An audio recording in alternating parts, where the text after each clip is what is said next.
வடக்கு மாகாணத்தை பொறுத்த வரைக்கும் கடந்த அரசாங்கத்தில் இது நான் சொல்றதால கனவேருக்கு மன உளைச்சல்களும் மனநோய்களும் ஏற்படலாம். கடந்த அரசாங்கத்தில் போர்ட் சர்டிபிகேஷன் இல்லாமல் சாதாரணமாக மதிப்புக்குரிய ஜனாதிபதி அவர்களே ஒரு வைத்தியசாலை ஒன்றுக்கு டிரெக்டர் ஒருவர் தெரிவு செய்யப்படும் போது அவர் கட்டாயம் போர்ட் சர்டிஃபைட் கன்சல்டன்ட் என்ற ஒரு அடிப்படையில் தான் தெரிவு செய்யப்பட வேண்டும். ஆனால் 2015ஆம் ஆண்டு இருந்த அந்த காலத்து அரசாங்கம் கேபினட் அப்ரூவல் ஒன்றை எடுத்துக்கொண்டு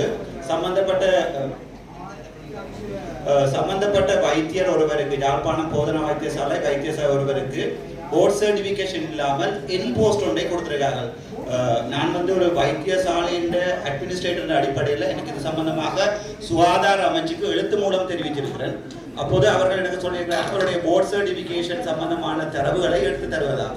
அதோட ஒரு வைத்தியசாலை ஒன்று ஒரு இன்போஸ்ட் ஒன்று கொடுக்கப்படும் போது உதாரணத்துக்கு ஒரு ஜனாதிபதி வாழ்நாள் ஜனாதிபதியாக மாறும்போது சில வேளைகளில் அவருடைய அடக்குமுறைகள் அதிகமானதாக இருக்கும். கிட்டத்தட்ட 170 அதிகார ජනාධිපති මම මේක සිංහල කියන්න කැමතියි 170 ළමයි අවුරුදු 3ක් අරගෙන පඩි දෙන්නේ නැතුව සර්විස් විදියට මේ දාලා තියෙනවා මේකේ. ඒක මම ඒගොල්ලෝ එක්කරන් அவர்களை அழைத்துக் கொண்டு சுகாதார அமைச்சருடைய யோசித்து பாருங்கள், ஒருவருக்கு 1 மாதம் சம்பளம் கொடுக்காட்டில் வாழ்வாதாரம் பாதிக்கப்படும்.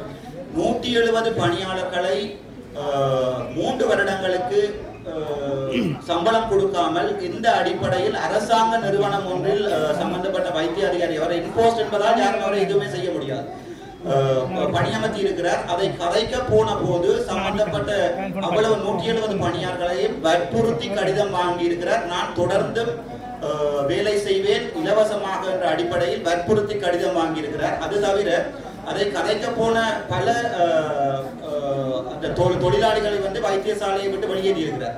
அது சம்பந்தமாக நான் ஒரு பாராளுமன்ற உறுப்பினராக கதைக்க போகும்போது என் மீது வழக்கு பதிவு செய்திருக்கிறார். இது ஒரு என்ன கவலை என்றால் ஜனாதிபதி அவர்களே, வடக்கு மாகாணத்தில் இதுக்கு முதலும் டாக்டர் திலீப் என்று சொல்லி ஒரு சிங்கள மொழி பேசுகின்ற ஒரு நல்ல திறமையுள்ள ஒரு வைத்தியர் ஒருவர் வேலை செய்தவர். அவரையும்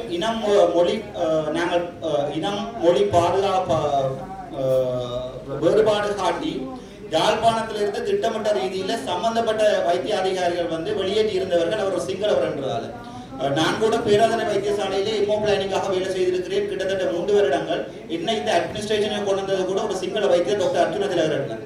ஆனால் இப்போது இருக்கிற இந்த நிலைமையிலே சிங்கள வைத்தியர்களை வெளியேற்றுவதும் அது தவிர ஒரு இனப்பாகுபாடான இதொன்று எங்களுடைய வைத்தியசாலைகளில் நடந்து கொண்டிருக்கிறது.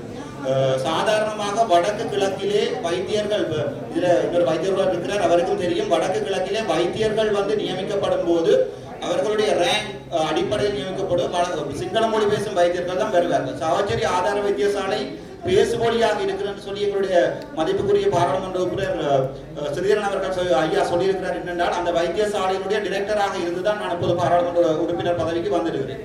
அந்த வைத்தியசாலை ஐயா டைப் பி தரத்துக்குரிய வைத்தியசாலை. அந்த வைத்தியசாலையில 2014ஆம் ஆண்டு ஒரு கட்டிடம் கட்டப்பட்டு 2024ஆம் ஆண்டு நான் என்னுடைய தொழிலை இழந்துதான் அந்த கட்டிடம் இயங்கிக் கொண்டிருக்கிறது. அது தவிரவும் வடக்கு கிழக்கு மாகாணத்திலே வைத்தியசாலைகளை எடுத்து பார்த்தீர்கள், ஒன்று லைன் மினிஸ்ட்ரி வைத்தியசாலைகளாக இருக்கும், இரண்டாவது ப்ரொவின்சியல் கவுன்சில் வைத்தியசாலைகளாக இருக்கும். லைன் மினிஸ்ட்ரி வைத்தியசாலைகளுக்கு நாங்கள் வளங்களை கொண்டு கொட்டுவதால் சென்ட்ரலைசேஷன் எனப்படுகின்ற பிரச்சனை உருவாகும். அதாவது ஒரு வைத்தியசாலையிலே நோயாளர்கள் தொடர்ந்தும் லைன் அடிக்க வேண்டிய நிலைமை வரும். நாங்கள் சின்ன பெரிபரியில இருக்கிற சின்ன வைத்தியசாலைகளை தரம் உயர்த்துவதோடு அதிலே சம்பந்தப்பட்ட வைத்தியர் ஒரு சிங்கள மொழி பேசுவதாக இருந்தாலும் அவர் 24 மணித்தியாலமும் 31 நாட்களும் யாழ்ப்பாணத்தில் இருந்துதான் தொழில் புரிகிறார். இப்போது அவரை வெளியேற்றுவதற்கான நடவடிக்கையை GMO செய்து கொண்டிருக்கிறது.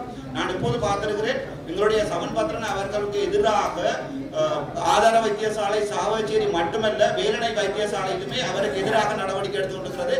ஆதார வைத்தியசாலைக்கு இன்று பிரதியீடு செய்யப்பட்ட வைத்தியரை நான் நினைக்கிறேன் சமன்பத்திரன் அவர்கள் சொல்வார்கள், மன்னார் அல்லது கிளிநொச்சியிலிருந்து தற்போது ஸ்ரீதரன் ஐயா சொல்றார் என்னென்றால் சில நேரங்களில் நாங்கள் மருத்துவங்கள் சம்பந்தமாக கதைக்கும் போது அந்த அடிப்படை அறிவுகளை யாரையாவது கேட்டுக்கொண்டு வருவோம். கன்சல்டன் என்றது என்னென்றால் அது வந்து ஒரு MBBS முடிச்சு போட்டு இன்னொரு 5 இயர்ஸ் படிச்சா தான் ஒரு கன்சல்டன்ட் ஜனாதிபதி. ஆனால் சாதாரண ஒரு வைத்தியரை தான் பிரதிநிதி செய்திருக்கிறார்கள். அதை அவர்களுடைய சிங்கள பிடி பிரதிநிதி செய்திருக்கிறார் என்பதற்காகத்தான் ஒரு அரசியல் அடிப்படையில் சொல்லப்படுவதோடு சம்பந்தப்பட்ட பிடியில